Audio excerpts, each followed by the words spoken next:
Hello, I'm Lou. This is the Goblin Storybook. And this, dun dun dun, is the intro.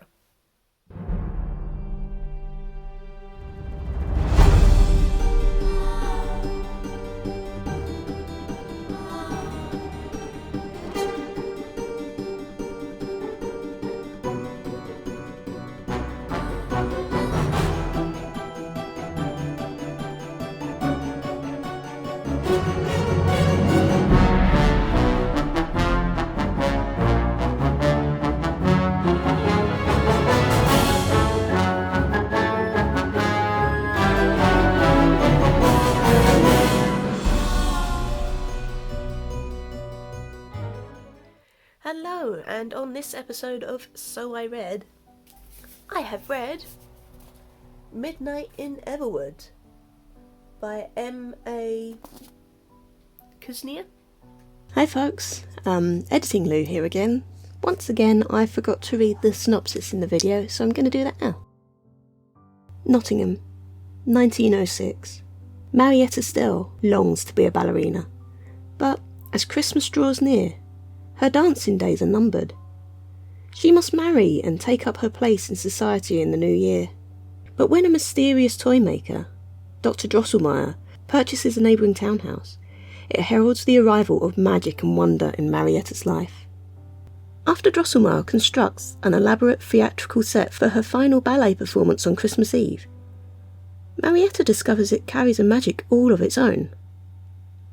A magic darker than anyone could imagine. As the clock chimes midnight, Marietta finds herself transported from her family's ballroom to a frozen sugar palace, silent with secrets, in a forest of snow-topped fir trees. She must find a way to return home before she's trapped in Everwood's enchanting grip forever. This video is all about Midnight in Everwood. This was a total impulse buy for me. I saw an advert for it on Facebook, I think, from Waterstones. So yeah, I saw the cover on this advert. The weather was getting colder. I felt like I needed a wintry read. This book just looked perfect. The tagline on here says, "In the darkness of night, magic awaits." I saw this advert and I saw the cover and I thought, I want to read that. And I found out it was a retelling of the Nutcracker. Now, I've never seen the Nutcracker, I've never read the Nutcracker, I've never watched the ballet of the Nutcracker. I have never experienced the Nutcracker in any shape or form. I kind of knew it had something to do with sweets, but yeah, nothing. Beyond that, I haven't got a clue. Obviously, I've heard some of the music from the ballet, but yeah. Couldn't tell you anything about the story at all. But anyway, I pre-ordered this book. And I pre-ordered it to collect from my local Waterstones, which is right next to where my office is, but then I didn't go into my office, so I had to make a special trip to go and collect it, but hey. As it was nearing the top of my TBR, I started to worry if I'd made a horrible mistake. 2021 has been my year to get into genres that I haven't really paid attention to in the past. I've been getting into a bit of urban fantasy, been getting into some YA fantasy. I've finally come to terms with sometimes there can be romance in books and it can be good. So I'm more open-minded now. And I suddenly realised that I didn't know what this book was about. Really. Except that it was a Nutcracker retelling and I did not know the story of the Nutcracker. Oopsie. I kind of worried that it was just going to be this full-on romance thing, and I wasn't really in the mood for that. So I was like, maybe I won't read it. It'll just be a pretty book to sit on my shelf. But then I was like, no, don't be stupid, Lou. Read the book. So I started reading the book. And now we're going to get into the main part. What I liked, what I didn't like, and whether I recommend it. What did I like? So I started reading the book and I was instantly drawn in. I mean, it's written really, really well. The first few chapters are there to set the scene and to introduce us to the main character, Marietta. So we get to see what her day-to-day life is like. She's not very happy. All she wants to do is live her own life and like dance and be happy.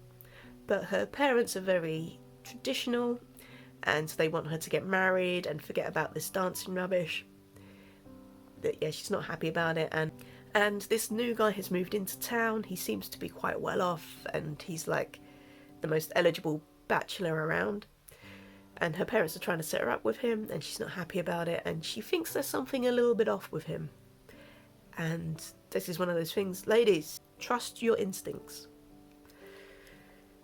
So events transpire and somehow she ends up in this magical world of Everwood. And when I say it's magical, it is magical. You have a truly wintry Christmas vibe happening. It's just the perfect winter read. And I was reading this while listening to a Nutcracker album on Spotify. I'll link down below so that you can listen to it too if you choose to read this, or you can listen to it anyway. I'm not the boss of you. You do what you want. So it's a truly magical story. It kind of almost reminded me of the first Narnia stories, Lion, the Witch and the Wardrobe, where you're in this magical wintry land. There are some creatures there, but it's not like Narnia where you've got like a lion and Mr. Tumnus or anything like that. But there are interesting people there. And there is like magical enchantments everywhere. Even the clothing is magical. The food is magical. I kind of want to live there, except for the evil king. I don't think that's a spoiler. You know there's going to be a bad guy, right? You know this. Kuzniar's writing is absolutely gripping. I mean, I tore through this book, which is quite thick, in a couple of days. Also, quite thick and quite pretty. Look at that. It's so pretty. So I tore through this book in a couple of days, blah, blah, blah, blah, blah. And the main reason for this isn't necessarily the story itself, which, while compelling, isn't the main reason I kept reading. The main reason was because of the characters. The characters here you either love or you love to hate. But either way, you want to read more about them. And I liked that the female characters were really strong. They didn't always make the decisions I thought they were going to make. They didn't always make the decisions that I thought were right. But their reactions always seemed realistic. Yeah, so I was just hooked. Aside from our main character, I think my favourite was Delara.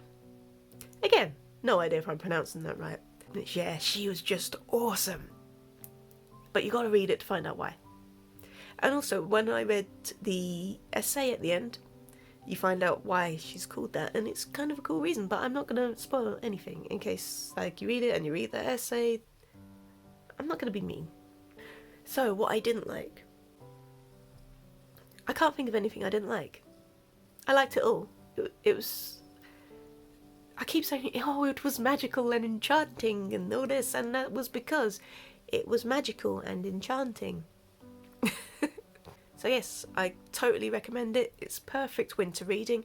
I'm hoping I'm going to get this review up before Christmas, so that if you're thinking about your Christmas Eve reads, I don't know if anyone does that, like plans what they're going to read on Christmas Eve, this would be the perfect book.